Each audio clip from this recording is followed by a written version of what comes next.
আসসালামু আলাইকুম। তো ডিবি স্ক্যান হচ্ছে আমাদের একটা unsupervised machine learning approach.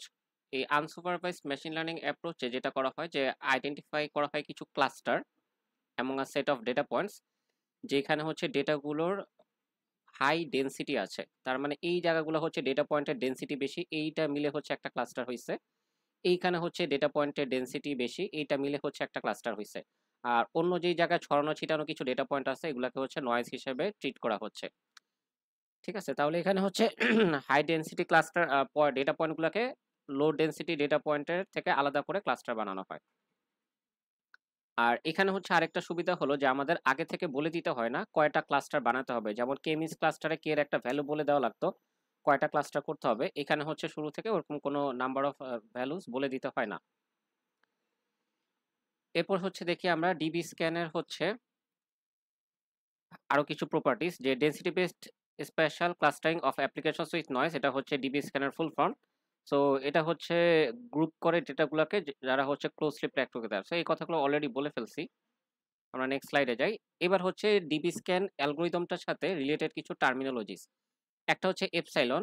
Epsilon মানে হচ্ছে radius of the neighbourhood around A data point. তার মানে হচ্ছে আমি একটা ডেটা পয়েন্টের কতটুকু এরিয়ার ভিতরে হচ্ছে আমি অন্যান্য পয়েন্টগুলোকে চিন্তা করব, সেই এরিয়াটার জন্য একটা রেডিয়াস বলে দেওয়া। এখানে হচ্ছে একটা সার্কুলার এরিয়া নেওয়া হয়, এই রেডিয়াসটাকে আমরা হচ্ছে অ্যাপসাইলন বলতেছি। এরপরে হচ্ছে যে আমরা চেক করব যে আদার ডেটা পয়েন্টস এই অ্যাপসাইলন এরিয়ার ভিতরে পড়তেছে কিনা। আর আরেকটা আছে, সেটা হচ্ছে মিনিমাম পয়েন্টস, যে আমার এরিয়ার ভিতরে আমি সহ, এই যে ইনক্লুডিং দ্য পয়েন্ট ইটসেলফ, আমি সহ কতগুলা পয়েন্ট থাকলে আমি নিজেকে একটা ক্লাস্টারের কোর পয়েন্ট দাবি করতে পারবো, সেটা হচ্ছে আমার minimum number of points. So defines the minimum number of points including the point itself, তার মানে এই কমলা পয়েন্টটাকে সহ ধরতে হবে। Required in the epsilon neighbourhood for the point to be considered a core point. A core point হলো যে হচ্ছে ক্লাস্টারের ডেনসিটির ভিতরে একটা মানে একটা প্রধান ভূমিকা পালন করতেছে, এরকম চিন্তা করতে পারি আমরা। এরপরে হচ্ছে আরো কিছু টার্মিনোলজিস আছে, যেমন হচ্ছে বর্ডার পয়েন্ট, এরপর হচ্ছে নয়েজ পয়েন্ট। কোর পয়েন্ট তো আমরা বললাম যে হচ্ছে কোন একটা পয়েন্টের এরিয়ার ভিতরে ওই পয়েন্টটা সহ যদি হচ্ছে at least minimum number of points থাকে, তাহলে সেটা হচ্ছে একটা কোর পয়েন্ট।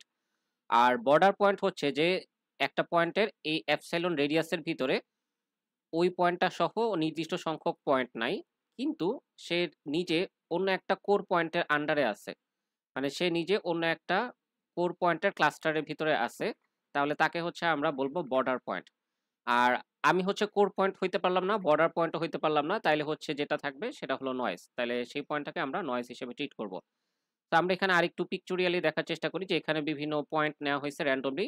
একটা ক্লাস্টার হওয়ার জন্য ওই পয়েন্টের অ্যাপসাইলন এরিয়ার ভিতরে নিজে সহ ৩টা পয়েন্ট থাকতে হবে, তাহলে সেটা একটা ক্লাস্টার গণ্য হবে, মানে অ্যাটলিস্ট ৩টা থাকতে হবে, ৩-এর বেশিও থাকা যাবে। তাহলে আমরা যদি হচ্ছে এই পয়েন্টটাকে চুজ করি, এর একটা এরিয়া চিন্তা করি 1 ইউনিটের, তাহলে হচ্ছে আমি সহ এখানে টোটাল 4টা পয়েন্ট আছে, কিন্তু আমার মিনিমাম দরকার জাস্ট 3টা, 3-এর বেশি হইলেও সমস্যা নাই, তাহলে আমি হচ্ছে একটা কোর পয়েন্ট। ঠিক আছে, এরপর হচ্ছে নেক্সট আমরা এই হোয়াইট পয়েন্টটাকে নিয়ে চিন্তা করি, যার অ্যাপসাইলন এরিয়া হচ্ছে ব্লু রেডিয়াসটা, এই ব্লু সার্কেলটা। তাহলে এইখানে আমি সহ টোটাল হচ্ছে 2টা পয়েন্ট আছে, কিন্তু আমার কোর পয়েন্ট হওয়ার জন্য মিনিমাম নাম্বার অফ পয়েন্টস হচ্ছে 3টা। তার মানে আমি হচ্ছে একটা কোর পয়েন্ট হইতে পারলাম না।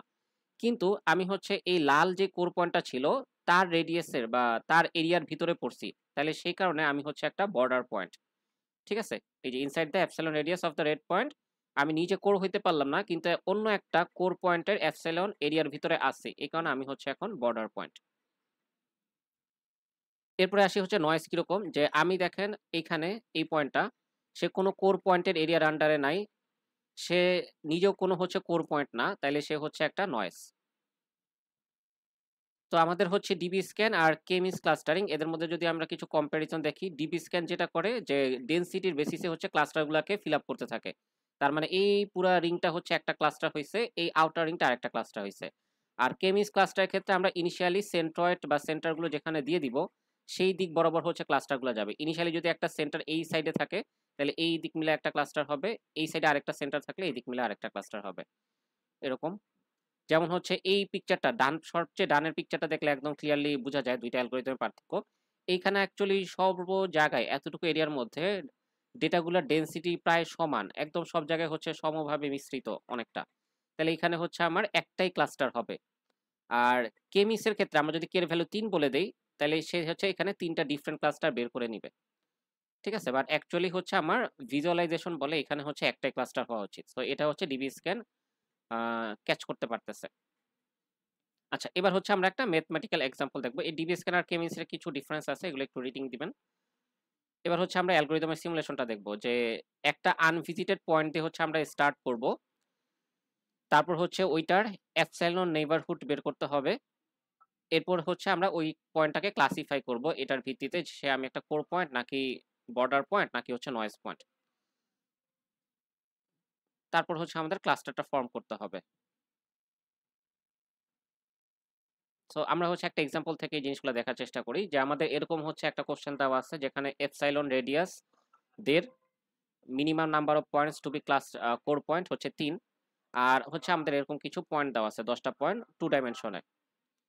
প্রথম কাজ হচ্ছে আমাদের প্রত্যেকটা পয়েন্টের পেয়ার ওয়াইজ ডিস্টেন্স বের করা। ঠিক আছে? প্রত্যেকটা পয়েন্টের মধ্যখানে ইউক্লিডিয়ান ডিস্টেন্স বের করা হয়েছে পেয়ার ওয়াইজ।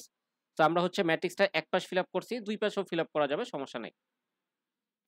এরপর আমাদের কাজ হচ্ছে কি, এই একটা একটা করে পয়েন্ট নেওয়া এবং পয়েন্টের এই মানে এপসাইলন রেডিয়াসের ভিতরে কোন কোন ডিস্টেন্সগুলো আছে এই পয়েন্টের আন্ডারে, সেই ডিস্টেন্সগুলোকে হচ্ছে আমার এরিয়ার আন্ডারে, সেই পয়েন্টগুলোকে হচ্ছে আমার এরিয়ার আন্ডারে ধরবো। ধরার পরে যে দেখি যে আমার পয়েন্টের সংখ্যা 3 বা তার চেয়ে অধিক হয়ে গেছে, তার মানে আমি একটা কোর পয়েন্ট, আর সেটা হচ্ছে একটা ক্লাস্টারের অন্তর্ভুক্ত হবে। আর যদি দেখি 3 বা 3-এর অধিক হয় নাই, মানে 3-এর থেকে ছোট হচ্ছে, কিন্তু আমি অন্য একটা ক্লাস্টারের ভিতর ঢুকে গেছি, তাহলে হচ্ছে বর্ডার। আর যদি কোনোটাই না হয় তাহলে হচ্ছে নয়েজ পয়েন্ট। তাহলে আমরা একটা একটা করে শুরু করি। ফার্স্টে হচ্ছে আমরা এ এর জন্য দেখা শুরু করলাম। তাহলে হচ্ছে দেড়ের ভিতরে কি কি আছে? বি আছে, তারপর হচ্ছে সি আছে, আর কোনো পয়েন্ট কিন্তু ডিস্টেন্স দেড়ের ভিতরে নাই। তার মানে হচ্ছে আমার এ পয়েন্টার আন্ডারে আমার এপসাইলন নেইবার হচ্ছে এ বি আর সি, মানে নিজেকেও হচ্ছে ইনক্লুড করতে হবে। তাহলে আমার হচ্ছে ক্লাস্টার হওয়ার জন্য মিনিমাম পয়েন্টের সংখ্যা ছিল হচ্ছে 3 মিন পয়েন্টস। আমার কাছে আছেও 3টা পয়েন্ট, তার মানে আমি হচ্ছে একটা ক্লাস্টারের কোর পয়েন্ট। ঠিক আছে? তাহলে এখানে আমরা একটা নিউ ক্লাস্টার ইনিশিয়ালাইজ করব, ক্লাস্টার 1। এরপরে হচ্ছে আমরা পয়েন্ট বি নিয়ে চিন্তা করতেছি। তাহলে পয়েন্ট বি এর জন্য দেখেন যে বি থেকে সি এর ডিস্টেন্স হচ্ছে 1, আর বি থেকে ডি এর ডিস্টেন্স হচ্ছে 1.41। হ্যাঁ, আর বি থেকে এর ডিস্টেন্স যেটা, এটা হচ্ছে 1। তার মানে এখানে হচ্ছে আমি টোটাল বি এর নেইবার কয়টা পেলাম? এ বি সি ডি 4টা পাচ্ছি। তার মানে হচ্ছে টোটাল 4 পয়েন্টস আছে আমার অ্যাপসাইলন নেইবারহুডে, কিন্তু মিনিমাম দরকার জাস্ট 3টা। তার মানে হচ্ছে আমি এই ক্রাইটেরিয়া ফুলফিল করছি। তাহলে আমি হচ্ছে একটা কোর পয়েন্ট, এবং অলরেডি যেহেতু একটা ক্লাস্টার ইনিশিয়ালাইজ করা আছে এর সাহায্যে, যেখানে আমি অলরেডি অন্তর্ভুক্ত ছিলাম, তাহলে আমি নতুন কোনো আর ক্লাস্টার তৈরি করব না। জাস্ট আমার যে নতুন নেইবারটা আসলো, নতুন পয়েন্ট ডি, সেই আমি সে হচ্ছে ক্লাস্টার অন্তর্ভুক্ত হয়ে যাবে। এটা যদি আমি একটু হোয়াইট বোর্ডে দেখাই, যে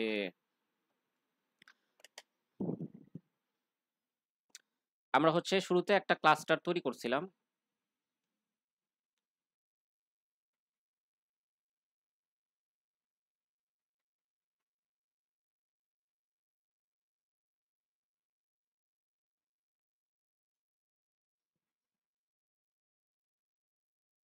ক্লাস্টার 1 ইনিশিয়ালাইজ করছিলাম, ওইখানে হচ্ছে আমাদের অলরেডি যখন এ পয়েন্ট নিয়ে কাজ করছি, অলরেডি এ বি সি অন্তর্গত ছিল।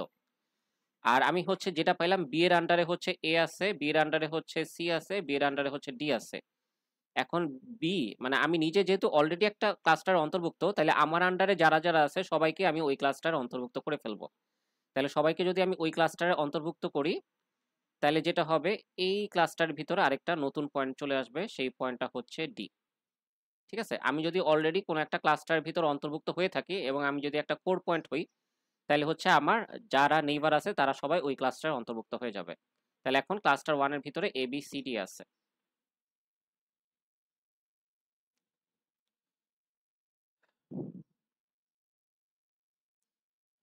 আচ্ছা, এরপর হচ্ছে আমরা সি, আচ্ছা এটা বি নিয়ে গেল।